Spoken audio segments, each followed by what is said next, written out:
Good afternoon. Sorry, you just walked out. Good afternoon. I know you don't want to hear from myself and Congressman Auchincloss. We're really here to talk to Marcelo. But we just want to explain what we're doing here. We came up from Washington this afternoon.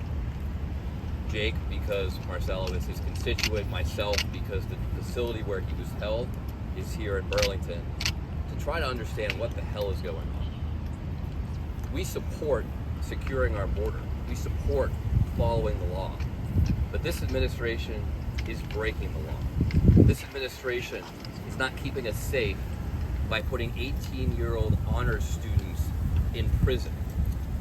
I think you'll hear from Marcelo just what conditions he was held in, and Jake and I are going to go in and inspect them for ourselves.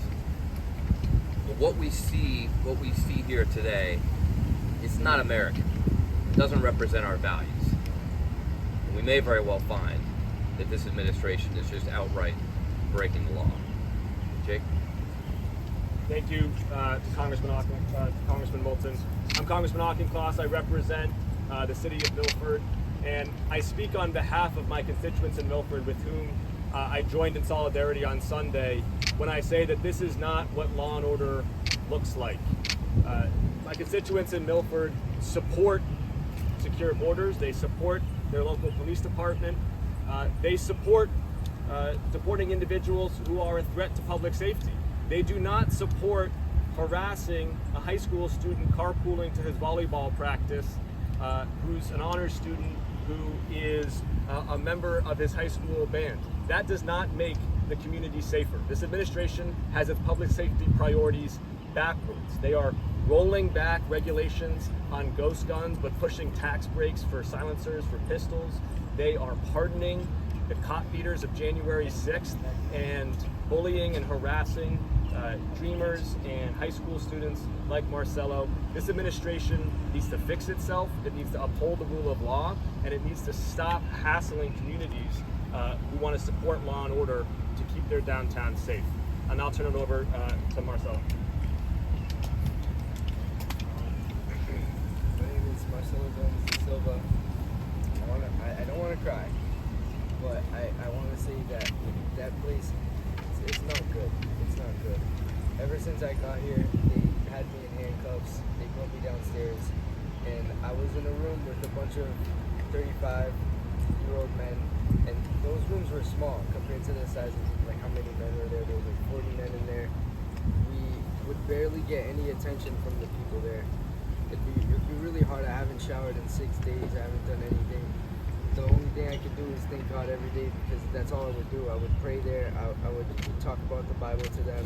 Sometimes our lunch and dinner would be crackers, and I would share with the people there, because they're like all 35-year-old men who have kids, and obviously, like they eat more than me. So I gave them food. I shared with them. I gave them whatever they needed. I told them about the Bible. At the end of the day, this place it's not a good spot to be. Nobody should be in here. Like, most people down there are all workers. They all got caught going to work, and like these people have families, man. Like, they have kids to go home to, and there's like genuine criminals out there that people aren't giving attention to. They're getting good people that don't deserve to be here. I was one of the translators in there, because I speak English, Portuguese, and Spanish, and they would come in there with their papers, and they would say, "Can you translate this for me? Because I don't want to sign something and get deported." And a lot of those papers, I would have to look back at them and be like you're being deported, like they're taking you out of the country. And I would have to watch people cry, like people with kids, with 10-month-old babies. No one deserves to be down there. You sleep on concrete floors. The bathroom, I have to use the bathroom in the open with like 35-year-old men. Like, it's humiliating. Like, you have to pee and poop there. I haven't pooped in 6 days. I couldn't use that bathroom. I just felt embarrassed for everybody there. That's mostly what I have to say. I thank Jesus. So, this right here is a place that a Brazilian friend made me there. This is how we sleep. This is our blanket.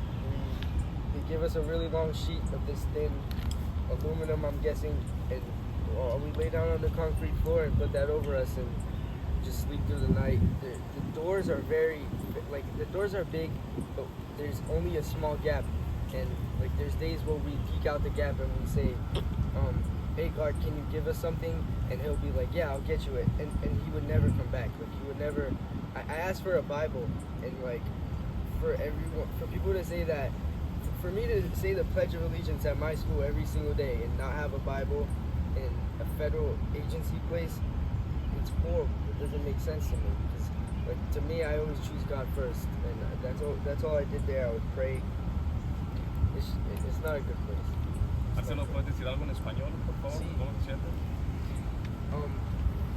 Es un lugar muy difícil, no es un lugar legal. Muchas personas viejas fican lá dentro y yo no gusto. La única cosa que me trajo alegría es Jesús. Orando todo el día, hablando de Dios para los otros. Única cosa que. Marcelo, what did it mean to you to see your teammates, your classmates, they walked out of school, they played their heart out in the playoffs for you? What was it like to see your community stand up for you? So, I never got to see anything. We don't have TVs in